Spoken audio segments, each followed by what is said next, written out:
Hello and welcome. My name is Jay, and in this video, all of the Star Wars games are being moved from FFG Fantasy Flight Games and are now going to be under Atomic Mass Games. That news is so insane, I decided to come back briefly just to talk about it. So, yeah, well, let me show you the evidence first in case some of you are like, Jay, I don't know who you are and I don't believe you. Well, let's have a look. See, we've got everything working still. Everything's still there. Right. Well, special announcement, Star Wars. Basically, all of the Star Wars games, development of Star Wars X-Wing, Armada, Legion, are all moving from Fantasy Flight Games to Asmodee Miniatures Games Focus Studio, which is Atomic Mass Games. That is insane. It is mind-blowing.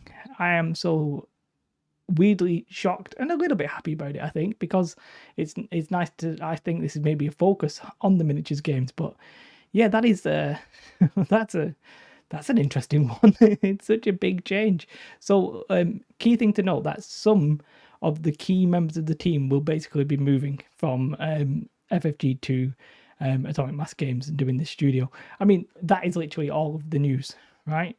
But the reason that this is important news is I've been saying for a while, like maybe not on camera because I've not been on camera, and we'll get onto that in a minute as well.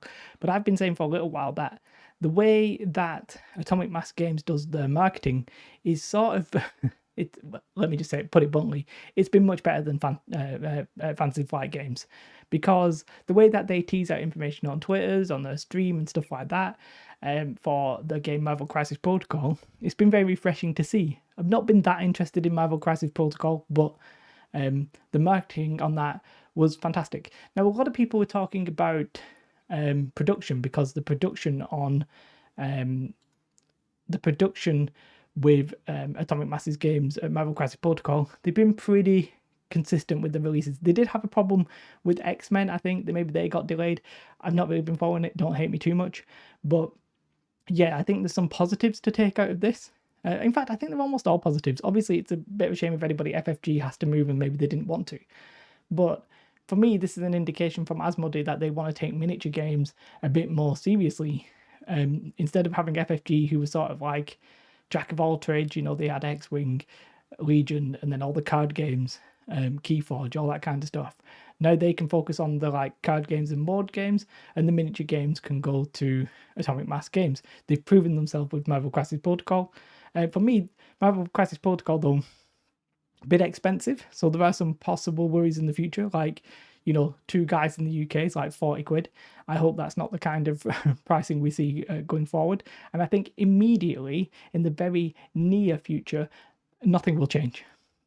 Nothing can change if this is happening now. Because all of the Star Wars Legion stuff and all of the Star Wars games will have been worked on for, I would possibly a year, maybe even more. We possibly have a year or maybe even a 2-year lag. So all of the proper changes into the game, if they make any, will come at that far. Now, I don't think the worst case scenario here will be that they ditch all of those games and redo the game. Like they could ditch X-Wing and remake a Y-Wing. They could do a different kind of game. Like, I don't necessarily think that's the case. I think they'll stick with these games for a while because the community uproar would be very bad. But I think if you see like second editions of Legion and stuff like that in the future, you could see a bigger reworking of the rule set. So I don't think we're going to see any immediate changes. We might see immediate changes in terms of marketing. I think we might get teasers. Like, instead of just getting a preview article 3 months down the line and then a release article, we might see like, here are the 3 cards that were on the stream. Here are a bit of this person's rule set. Now, that's a little bit good and bad if you're doing news, which I'm not really doing anything anymore, because if you're doing news, it means you get more videos. Do you know what I mean? But it also means you've got to sort of be a bit more into what they're actually producing, and you've got to follow along. So it's good and bad depending on your point of view.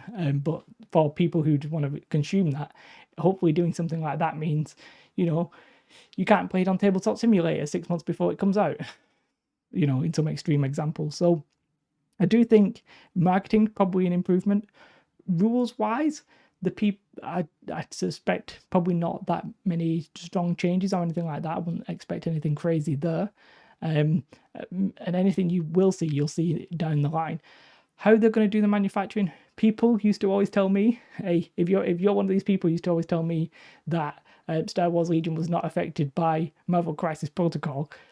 If it was not in the past, it sure is hell more likely to be now. Yes, they might still use different factories and stuff like that, but one company now is responsible for all that logistics. So obviously Atomic Mass Games, Marvel Crisis Protocol, they only had one game, Atomic Mass Games. Now they're going to have to be responsible for all of this. It's a big step up to go from one game to this, like many games. Will they be able to handle the challenge? Will it be a smooth transition? I honestly obviously have no idea, but it's just big news. And yeah, like I think it's probably good news. As I said, it's good to see a company hopefully concentrate on the miniature games and not be distracted. I agree. I think FFG had too many games for them to be a competitor in the miniature game world. Like they weren't going to be anywhere near 40k or Age of Sigmar with the way that they were doing their releases. If you're a Warhammer fan, you get stuff like every month, something interesting. Every month, big articles, big releases. You don't really get that for the Star Wars games. It's a new wave every 3 months or what have you. Now, I'm not saying you need all of those releases because you might get play fatigue and stuff like that, but I don't know. I feel like it could always be done a little bit differently. So there were problems to solve. Will this solve like distribution and stock levels? Maybe if they increase the price.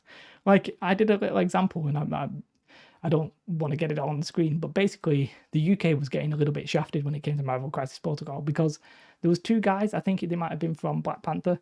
Well, it was a guy and a girl, I think. But in the US it was like $30, and in the UK it was like £35. And I was like, that's not good. So it was expensive. Hopefully that won't see a transition into like Legion and obviously whatever game you play. But yeah, like it's such a seismic change. It's mind-blowing in a sense. Like I didn't see it coming at all. There were rumors that Asmodee perhaps didn't want FFG to be doing the model games, and well, so it proves. And I think it makes sense to have a studio focused purely on miniature games and a studio focused on board games and card games. Like in my mind, that makes sense. So yeah, I mean, I've not seen any reaction from any people involved in any of the studios. But yeah, it's just it's big news. So big, I came out of my hiatus. My hiatus is going fine. I did try a little stream to try and do some news, but I didn't really like that, so I ditched it. But Terrain's going well. The Terrain channel's still going well. Be nearly at 6,000 subscribers soon, so that is going well. And yeah, I'm really enjoying that still. As for this channel, I weirdly have been thinking about coming back very recently. And this isn't an indication that I am coming back, but I was actually thinking about coming back and maybe doing something like Age of Sigmar. I've spoken about I used to love like Warhammer Fantasy. I'll probably come back when Warhammer Old World. I would definitely be playing Warhammer Old World.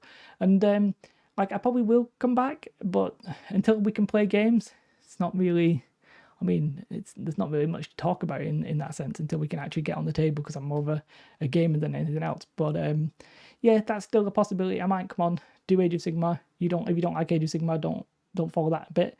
I still probably will talk about the big news like that. That is big news. So and possibly I'll still be playing Star Wars Legion at events. But quite frankly, I realised I like going to events. Star Wars Legion in my area, I can go to an event maybe once every 2-3 months. Games like Age of Sigmar, 40k, well, Magic the Gathering. Not that I want to play that. I could go to an event like every other week. Like they're very popular. And if I want to go to events, then when Corona's over and we actually do want to go to events, it makes sense that maybe I'm playing a game that I can actually play.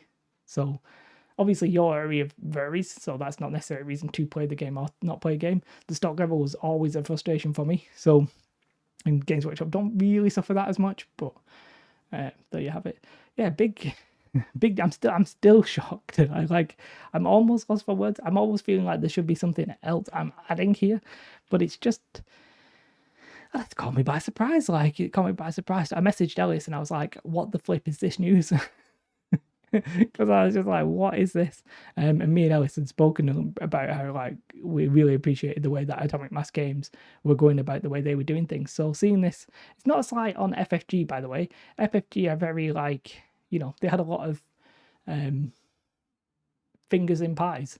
It was Atomic Mass Games had one finger in one pie, and now they've got many fingers in one pie. So yeah, I think this is probably good news, and it's going to be really interesting to see what comes of it. I think in the immediate future, probably nothing will come from it apart from maybe in a couple of months you'll see maybe better marketing because they'll do better streams and stuff like that because they'll do what they've been doing for Marvel Crisis Protocol. But yeah, massive news. As I said, not really an indication that I'm back or anything like that. I'm not claiming that to be the case. By the way, I'm pretty sure that this camera does like facial smoothing because there ain't no way I look this good in reality. I've got massive bags under my eyes. I wonder if I can trick it. But yeah, I'm not back, but I might be back after that. That's really interesting. Have a most beautiful day. I hope you're all keeping well, safe, and you're all doing very well. I'm having a great time. Willow's fine. Katie's fine. We're having great times. Come over to my Terrain channel and subscribe. Just made some funky t-shirts. Goodbye. Yeah, thank you. Goodbye.